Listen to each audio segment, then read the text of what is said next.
हर बार जब मैं सिक्योरिटी से गुजरता हूँ वे मुझे पूरी तरह से नग्न होने के लिए मजबूर करते हैं, लेकिन तब भी स्कैनर अभी भी बीप करता रहता है। सिक्योरिटी तुरंत मुझ पर झपट पड़ी जैसे मैं कोई आतंकवादी हूँ, लेकिन जिस पल इंचार्ज लड़के ने मुझे देखा वो कांपने लगा क्योंकि मेरी पीठ बुलेट होल से ढकी हुई थी और किसी ऐसे व्यक्ति के रूप में जो युद्ध में गया था उसने उन्हें तुरंत पहचान लिया। वे सभी गनशॉट घाव थे। अगर मैं हमारे में से एक नहीं था तो मैं बेहद खतरनाक था। कैप्टन फुल अलर्ट पर चला गया और तुरंत सभी को मुझ पर बंदूकें खींचने का आदेश दिया, जबकि मैंने शांति से एक छोटी लाल बुकलेट निकाली। लेकिन इसे एक नजर डालने के बाद कैप्टन ने सभी को मुझे सैल्यूट करने के लिए कहा। उसकी आंखें सम्मान से भरी थीं और वो रिलैक्स नहीं हुआ जब तक मैं नजर से बाहर नहीं हुआ। बॉस, क्या वो लड़का अभी उस जगह से था? शश, वो कोई ऐसा नहीं है जिसके बारे में हमें बात करने की इजाजत है। ये याद रखो, चाहे तुम उसे कभी भी फिर से देखो, तुम उसे सम्मान के साथ सैल्यूट करते हो, जरा सा भी अनादर नहीं। एयरपोर्ट छोड़ने के बाद मैं सीधे लू ग्रुप में अपनी मंगेतर लूसी को खोजने के लिए गया। मुझे उम्मीद नहीं थी कि कंपनी इतनी बड़ी होगी। क्या इसका मतलब ये नहीं है कि मैं अब से बस शुगर बेबी लाइफ जी सकता हूँ? मैं इतना एक्साइटेड हो गया कि मैं ऊपर चला गया, लेकिन जैसे ही मैं बिल्डिंग में प्रवेश करने वाला था एक लग्जरी कार सीधे मुझ पर उड़ती आई और मुझे रास्ते से बाहर डॉज करना पड़ा। तुम कौन हो? क्या तुम मेरे इंश्योरेंस पर कैश इन करने की कोशिश कर रहे हो? उस पल एक सूट में एक आदमी कार से बाहर निकला, अभी भी एक गुलाब पकड़े हुए। उसने मुझे ऊपर से नीचे तक देखा और कहा, ये हिलबिली कहाँ से आया? इसे यहाँ से बाहर करो। आज का दिन है, मैं लूसी को कन्फेस करता हूँ। मेरे मूड को बर्बाद मत करो। बकवास,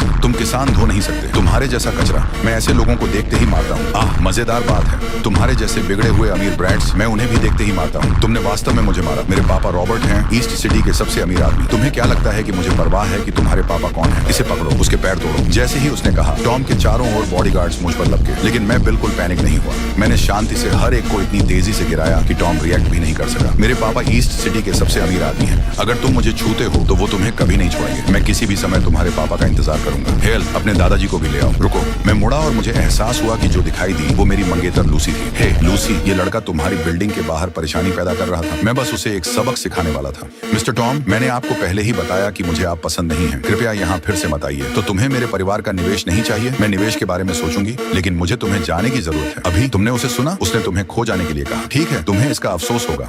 आज मेरी मदद करने के लिए धन्यवाद। चलो हमारे रिश्ते के साथ। क्या यह दिया गया नहीं था? हाँ, क्या मैं तुम्हें जानता हूँ लूसी? मैं तुम्हारा पति हूँ। क्या? हेलो सर, मेरा नाम जैक है। जैक, चिंता मत करो, तुम्हारे दादाजी और मैं बहुत पीछे जाते हैं। ये सगाई बिल्कुल खड़ी है। मुझे और डेविड को पुराने दोस्तों की तरह हिट करते देखने से लूसी फ्यूरियस हो गई। पहले वो सगाई को बंद करने और उसे गायब करने के लिए जैक को कुछ पैसे देना चाहती थी, लेकिन उसे कभी उम्मीद नहीं थी कि उसके पापा स्पॉट पर सगाई स्वीकार करेंगे। मैं राजधानी की सबसे खूबसूरत महिला हूँ। मैं किसी देहाती से कैसे शादी कर सकती हूँ? जैक एक हैंडसम युवक है। वो निश्चित रूप से जगहों पर जा रहा है। तो जैक, तुम अभी किस तरह का काम कर रहे हो? सर, मैं इस समय काम नहीं कर रहा हूँ। मैं फ्रीलांस हूँ। वाह, उसके पास वास्तव में अपनी सोच का तरीका है। मेरे पापा को कब से यह शर्मनाक है। डेविड ने मेरे कंधे को थपथपाया और ईमानदारी से कहा, उस स्थिति में तुम दोनों को आज रात एक साथ रहना चाहिए और कल अपना मैरिज लाइसेंस प्राप्त करना चाहिए। जैक, मैं बूढ़ा हो रहा हूँ। तुम्हें इसे स्टेप अप करने और मुझे जल्द ही एक पोता पकड़ने देने की जरूरत है।